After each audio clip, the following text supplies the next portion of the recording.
என் லைஃப்பில் இந்த மாதிரி ஒரு பெயின்ஃபுல்லான ஒரு சுச்சுவேஷனை நான் ஃபேஸ் பண்ணதே கிடையாது. மனசு முழுக்க வலி. இந்த சுற்றுப்பயணத்தில் என்னென்ன மக்கள் பார்க்க வராங்க, அதுக்கு ஒரே ஒரு காரணம் தான் அவங்க என் மேலே வச்சிருக்கிற அன்பும் பாசம். அந்த அன்புக்கும் பாசத்துக்கும் நான் எப்பவும் கடமைப்பட்டிருக்கிறேன்.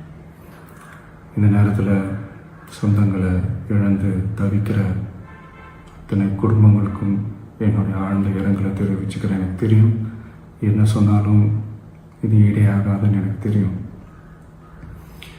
ஹாஸ்பிட்டலில் ட்ரீட் பண்ணிகிட்ருக்கிற எல்லாருமே சீக்கிரமாக க்யூர் ஆகி வரணுன்றதை இந்த நேரத்தில் நான் வேண்டிக்கிறேன்.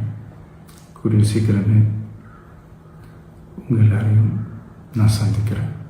வலிகளை, எங்களுடைய நிலைமையை புரிஞ்சுக்கிட்டு எங்களுக்காக பேசின அரசியல் கட்சிகளை சார்ந்த நண்பர்கள், தலைவர்கள் அனைவருக்கும் என்னுடைய நன்றியை தெரிவிச்சுக்கிறேன். கிட்டத்தட்ட ஒரு 5 மாவட்டத்துக்கு பிரச்சாரத்துக்கு போனோம். இந்த மாதிரி எதுவுமே நடக்கல. ஆனால் கரூரில் மட்டும் ஏன் அப்படி நடக்குது? கரூரை சேர்ந்த அந்த மக்கள் அந்த உண்மையெல்லாம் வெளியில் சொல்லும்போது எனக்கு கடவுளே நேரில் வந்து இறங்கி அந்த உண்மைகள்லாம் சொல்கிற மாதிரி எனக்கு தோணுச்சு.